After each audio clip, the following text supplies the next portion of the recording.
ಎಲ್ಲರಿಗೂ ನಮಸ್ಕಾರ. ನಾನು ನಿಮ್ಮ ಚೆನ್ನ. ಈ ಒಂದು ವಿಡಿಯೋದಲ್ಲಿ 7ನೇ ತರಗತಿ ಸಿರಿ ಕನ್ನಡ ಪ್ರಥಮ ಭಾಷಾ ಕನ್ನಡ ಪಠ್ಯಪುಸ್ತಕದ ಭಾಗ 1 ಪುಸ್ತಕ ಇದು. ಈ ಒಂದು ಭಾಗ 1 ಪುಸ್ತಕಕ್ಕೆ ಏನ್ ನೋಡ್ತಾ ಇದೀವಿ ಅಂತ ಇಲ್ಲಿ ನೋಡಿ ಮಕ್ಕಳೇ, ಇಲ್ಲಿ ಪರಿವಿಡಿ ನೋಡಿದ್ರೆ ನಿಮಗೆ ಗೊತ್ತಾಗುತ್ತೆ. ಪರಿವಿಡಿಯಲ್ಲಿ ಇಲ್ಲಿ ನಾನು ಪ್ರೀವಿಯಸ್ ಕ್ಲಾಸ್ ನಲ್ಲಿ ಗದ್ಯ ಭಾಗ ಪುಟ್ಟಜ್ಜಿ ಪುಟ್ಟಜ್ಜಿ ಕತೆ ಹೇಳು ಸೀನಾ ಸೆಟ್ಟರು ನಮ್ಮ ಟೀಚರು, ಪದ್ಯ ಭಾಗದಲ್ಲಿ ಉತ್ತರಿ ಹಾಡು ಸ್ವಾತಂತ್ರ್ಯ ಸ್ವರ್ಗದ ಬಗ್ಗೆ ಅಭ್ಯಾಸದ ಬಗ್ಗೆ ಚಿಕ್ಕ ಚಿಕ್ಕ ಉತ್ತರಗಳು ನಿಮಗೆ ತಿಳಿಸ್ತಾ ಹೋಗಿದ್ದೇನೆ.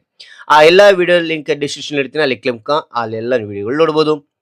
ಅದ ನಂತರ ಈ ಒಂದು ವಿಡಿಯೋದಲ್ಲಿ ಏನ್ ನೋಡ್ತಾ ಇದೀವಿ, ನಿಮಗೆ ಕೊನೆಗೆ ಕೊಟ್ಟಿರ್ತಾರೆ. ಇಲ್ಲಿ ಏನ್ ಕೊಟ್ಟಿರ್ತಾರೆ ಅಂದ್ರೆ ಇಲ್ಲಿ ಪೂರಕ ಪಾಠಗಳು ಅಂತೇಳಿ. ಇದರಲ್ಲಿ ಮೊದಲನೇದು ಯಾವ್ದು ಅಂದ್ರೆ ಬಸವಣ್ಣವರ ಜೀವನ ದರ್ಶನ ಅಂತಕ್ಕಂಥದ್ದು. ಯಾರು ಬರೆದಾರೆ ಅಂದ್ರೆ ಡಾಕ್ಟರ್ ಎಲ್ ಬಸವರಾಜು ಅವರು. ಕಾಣ್ತಾ ಇದ್ರ ಇವರೇನೆ.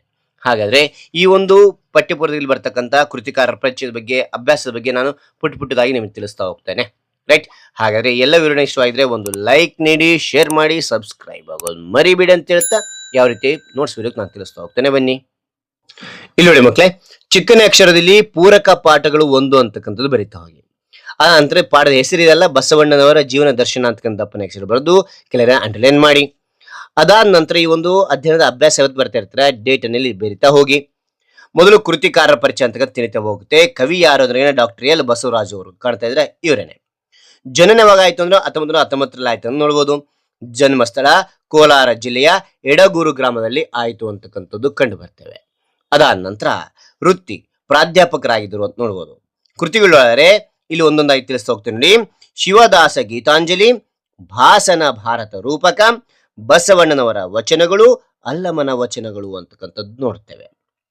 ಪುರಸ್ಕಾರಗಳು: ಪಂಪ ಪ್ರಶಸ್ತಿ, ಬಸವ ಪುರಸ್ಕಾರ, ಕೇಂದ್ರ ಸಾಹಿತ್ಯ ಅಕಾಡೆಮಿ ಪ್ರಶಸ್ತಿ, ರಾಜ್ಯೋತ್ಸವ ಪ್ರಶಸ್ತಿಯವರಿಗೆ ಬಂದಿರತಕ್ಕಂಥದ್ದು.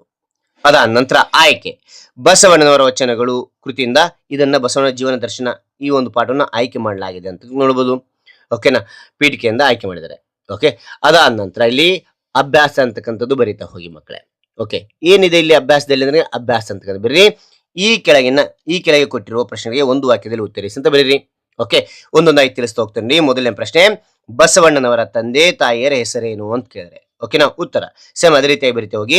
ಬಸವಣ್ಣವರ ತಂದೆ ಮಾದಿರಾಜ, ತಾಯಿ ಹೆಸರು ಮಾದಾಂಬೆ ಅಥವಾ ಮಾದಿಲಾಂಬಿಕೆ ಅಂತಾನು ಹೇಳ್ತಾರೆ.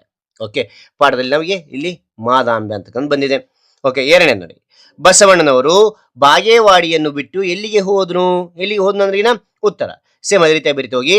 ಬಸವಣ್ಣನವರು ಬಾಗೇವಾಡಿಯನ್ನು ಬಿಟ್ಟು ಕೂಡಲ ಸಂಗಮೇಶ್ವರಿರುವ ಕಪ್ಪಡಿ ಸಂಗಮಕ್ಕೆ ಹೋದ್ರು ಅಂತಕ್ಕಂಥ ನೋಡ್ಬೋದು. ಇಷ್ಟು ನೆನ್ಪಿಟ್ರೆ ಸಾಕು. ಓಕೆ, ಅದ ನಂತರ ಇಲ್ಲಿ ಮೂರನೇ ಪ್ರಶ್ನೆ ಏನ್ ಕೊಟ್ಟಿದ್ದಾರೆ ಅಂದ್ರೆ ಇಲ್ಲಿ ನೋಡಿ ಮಕ್ಕಳೇ, ಈಶಾನ ಗುರುಗಳು ಬಸವಣ್ಣನವರಿಗೆ ಏನು ಹೇಳಿದ್ರು ಅಂದ್ರೆ ಉತ್ತರ ಸೇಮ್ ಅದೇ ರೀತಿ ಬರೀತಾ ಹೋಗಿ. ಈಶಾನ ಗುರುಗಳು ಬಸವಣ್ಣನವರಿಗೆ, ಅಯ್ಯ ನೀನೆಲ್ಲಿಗೂ ಹೋಗ್ಬೇಡ, ಏನನ್ನೂ ಚಿಂತಿಸಬೇಡ, ಸಂಗಮೇಶ್ವರನಿಗೆ ಹೊಸ ಹೂಗಳನ್ನು ತಿಳಿಯಗ್ಗಮಣಿಯನ್ನು ತಂದು ನಿತ್ಯವೂ ಪೂಜೆ ಮಾಡಿ ಪ್ರಸಾದಿ ಕಾಯಕನಾಗಿ ಸುಖವಾಗಿರು ಎಂದು ಹೇಳಿದ್ರು ಅಂತಕ್ಕಂಥದ್ದು. ಓಕೆನಾ ಮಕ್ಕಳೇ. ನಾಲ್ಕನೇ ನೋಡಿ, ಬಸವಣ್ಣನವರ ವಚನಗಳು ಏಕೆ ಪ್ರಸಿದ್ಧವಾಗಿವೆ ಅಂತ ಕೇಳಿದ್ರೆ ಉತ್ತರ ಬಸವಣ್ಣನವರ ವಚನಗಳು ಭಾವ ತೀವ್ರತೆ, ಏಕಾಗ್ರತೆ ಮತ್ತು ಆತ್ಮೀಯತೆ ಪ್ರಶಂಸನೀಯವೂ ಆಗಿರುವುದರಿಂದ ಪ್ರಸಿದ್ಧವಾಗಿವೆ ಅಂತ ನೋಡ್ಬೋದು. ಐದನೇದು, ಬಸವಣ್ಣನವರು ಬೋಧಿಸಿದ ಧರ್ಮದ ಜೀವಾಳ ಯಾವುದು ಅಂತ ಕೇಳಿದರೆ ಉತ್ತರ ಬಸವಣ್ಣನವರು ಬೋಧಿಸಿದ ಧರ್ಮದ ಜೀವಾಳ ದಾನ, ದಯೆ, ನಿರಾಡಂಬರ, ವಿನಯ, ಭಕ್ತಿ, ದುಡಿಮೆ, ನಿಷ್ಕರ್ಮ ಮತ್ತು ಸರಳ ಜೀವನ ಅಂತಕ್ಕಂಥದ್ದು ನೋಡ್ಬೋದು. ಓಕೆನಾ ಮಕ್ಕಳೇ. ಹಾಗಾದ್ರೆ ಈ ಎಲ್ಲ ವಿವರಣೆ ಅಂತಕ್ಕಂಥ ನಿಮಗೆ ಇಷ್ಟವಾದ್ರೆ ಒಂದು ಲೈಕ್ ಅನೇಕ ವಿಡಿಯೋದಲ್ಲಿ ಪ್ರೋತ್ಸಾಹ ತುಂಬಾ ಸಿಗುತ್ತೆ. ಇನ್ನೊಬ್ಬರು ಶೇರ್ ಮಾಡಿ ಸಾಧ್ಯ.